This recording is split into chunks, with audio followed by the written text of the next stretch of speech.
लोगों को नहर से जो सस्ती सिंचाई उस समय में पहले तो 35 रुपया 40 रुपया एकड़ पर सिंचाई कर देना पड़ता था लोगों को। आजकल लोगों को जो है पंप सेट से, बोरिंग से और दूसरे रिसोर्सेज से वो सिंचाई करने पर लोग मजबूर होते हैं, जो काफ़ी महंगी होती है। नहर में पानी आएगा तो फ़ायदा होगा, और फ़ायदा होने से क्या कहते हैं उपज बढ़ेगा, हम लोग के सुखी संपन्न होंगे। उपज नहीं होता है वो कर लेते हैं खेती, या खेती करके बाद में उसमें हम लोग को सब अपने घर का पूंजी भी नाश हो जाता है खेती करने में। बिहार एक कृषि प्रधान राज्य है और राज्य के भौगोलिक क्षेत्रफल के 76% हिस्से में लोग कृषि का काम करते हैं। राज्य की अर्थव्यवस्था कृषि पर ही केंद्रित मानी जाती है। PRS लेजिस्लेटिव रिसर्च की रिपोर्ट के अनुसार राज्य की GDP में 26% हिस्सेदारी कृषि की है, लेकिन इसके बाद भी सरकार का ध्यान किसानों की समस्याओं पर नहीं जाता है। सुपौल जिले के 7 से अधिक गांव के किसान पिछले 30 सालों से नहर में पानी न आने की समस्या से परेशान हैं, जिस वजह से किसानों की खेती और आमदनी दोनों बुरी तरह से प्रभावित है। देखें सुपौल से विमलेंदु की ये ग्राउंड रिपोर्ट। सहरसा सब ब्रांच कैनाल से निकलने वाली 64-96 जो कजरा माइनर है, उसमें किसानों को काफ़ी कठिनाइयाँ हो रही हैं सिंचाई करने में। और अगर कठिनाई ही नहीं बल्कि आज 2530 वर्ष से उसमें पानी लगभग नहीं के बराबर आता है। कभी कभार अगर किसी योजना से उसकी मिट्टी साफ़ करवाया जाता है तो पानी कुछ देर के लिए, कुछ दिनों के लिए थोड़ा बहुत आता है, लेकिन फिर उसके बाद वो नहरें भर जाती हैं। मिट्टी भर जाने से या टूट जाने से या उसमें पेड़ पौधे उगाने से वो बाधित हो जाता है, जिसके चलते सिंचाई का काम पूर्ण रूपेण ठप हो जाता है। स्वर्गीय अमरेंद्र बाबू जनता पार्टी के कार्यकाल में सिंचाई मंत्री सच्चिदानंद सिन्हा के कार्यकाल में यह बनाया गया था, और जब तक उनकी सरकार रही, जनता पार्टी की सरकार रही और माननीय अमरेंद्र बाबू विधायक रहे, यह नहर निर्माण के बाद कजरा के ज़मीन की सिंचाई अच्छे ढंग से होती रही। जब वो स्वर्गवास कर गए, उनकी सरकार भी गुजर गई, उस रोज़ से आज तक इस कजरा माइनर में पानी नहीं आया। जबकि मेरी ज़मीन, मैं काश्तकार हूँ, 3 एकड़ ज़मीन मेरे नहर के किनारे है और यह फसल प्रभावित हो रहा है नहर के सिंचाई से।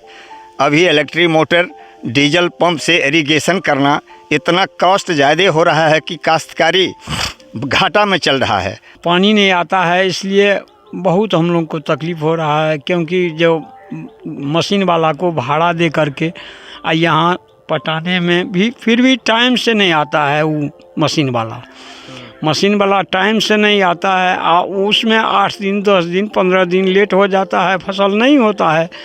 तो इसलिए हम लोग को नहर में पानी आज लगभग 10 बरस से पानी नहीं आया है, 10-15 बरस हो गया होगा, लेकिन पानी नहीं आता है, साफ नहीं पड़ती, वैसे ही खेत रहता है। उपज बहुत कम हो रहा है, बहुत कम। 4 साल पहले तक तो हम लोग डीजल पंप सेट से पटवन करते थे, और डीजल पंप सेट से चूँकि डीजल 100 रुपया डीजल का ही कीमत हो जाता था, इसलिए जो है सिंचाई कम से कम 150 रुपया 160-170 रुपया प्रति घंटा के दर से ले देना पड़ता था पंप सेट वालों को। और जिनके पास अपना डीजल पंप सेट था तो उनको थोड़ा सा सस्ता पड़ता था।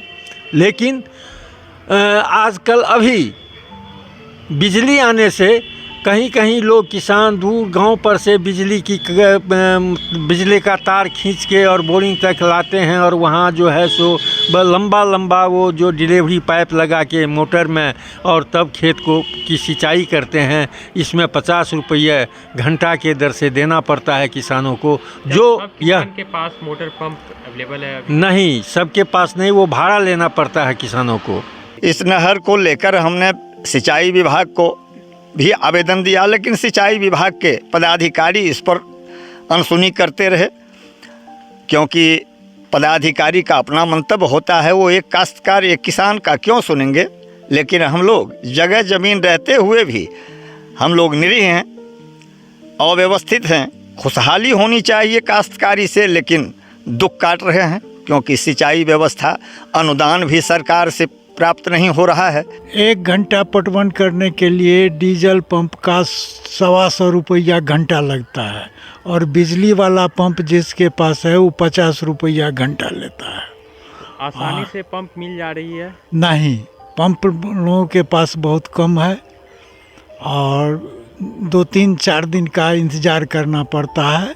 जब उसको कहते हैं तो 4 दिन के बाद वो देता है। तब तक गेहूं का तो 22 दिन पर जो पहला पटवन होना चाहिए वो बीत जाता है, समय पर पटवन नहीं हो पाता है।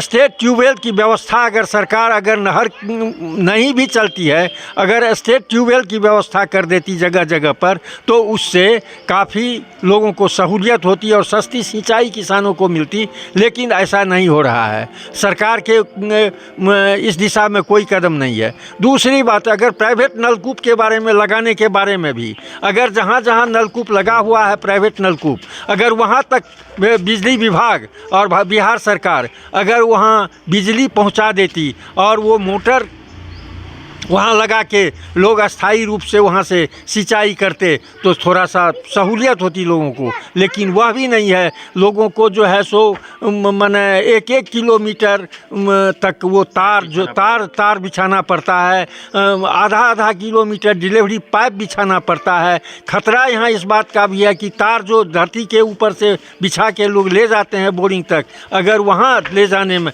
अगर वो तार कहीं लीक हुआ तो उस बीच में एक्सीडेंट भी हो सकता है, करंट भी लग सकता है लोगों को। तो ये खतरा है और इस तरह की समस्या है इस इलाके के लोगों के सामने। अगर इस नहर में पानी सरकार दे तो हम लोग खुशहाली के दौर में आगे बढ़ जाएंगे, क्योंकि सिंचाई रेट नहर के पानी से बहुत कम है। तो जितना कम लगेगा उतना लाभान्वित हम लोग होंगे। लेकिन अब तो 70 वर्ष के उम्र में यह बुझा रहा है कि मेरा भी उम्र गायब हो गया और नहर का भी उम्र गायब है। पानी आएगा कि नहीं इसकी कोई गारंटी नहीं है। इस नहर को लेकर के यही मांग है हम लोगों का, जो कि सरकार इसको अविलंब चालू करे, इसमें पानी दे, जिससे कि पटवन हो सकेगा हम लोगों का। और बिजली या डीजल से पटवन संभव नहीं है, इसलिए हम लोगों को नहर चाहिए और नहर में पानी बराबर रहे, ऐसा व्यवस्था किया जाए। आपने देखा कि नहर में पानी ना आने की वजह से किसानों की फसलें प्रभावित होती हैं। किसान आर्थिक रूप से इतने सक्षम नहीं हैं कि वो डीजल का पंप उपयोग करके सिंचाई कर सकें। जिन लोगों के पास अपना नलकूप है वो भी इसका इस्तेमाल नहीं कर पाते हैं, क्योंकि उसको चलाने के लिए उन्हें 1.5-2 किलोमीटर तक बिजली के तार खींच कर लाने होंगे, जिसमें हमेशा हादसे का खतरा बना होता है। ऐसे में किसानों के पास अपनी फसल बचाने के लिए कोई उपाय नहीं बचता है। इस मामले पर जब हमारे पत्रकार सिंचाई विभाग के अधिकारी से मिलने गए तो उनसे हमारी बात नहीं हो पाई, लेकिन हम उनसे संपर्क कर इस समस्या में जल्द से जल्द बदलाव लाने का प्रयास करेंगे। आपको हमारी ये वीडियो रिपोर्ट कैसी लगी हमें कमेंट करके ज़रूर बताएं। साथ ही ऐसी खबरों को देखने के लिए हमारे चैनल डेमोक्रेटिक चरखा को ज़रूर फॉलो करें। धन्यवाद।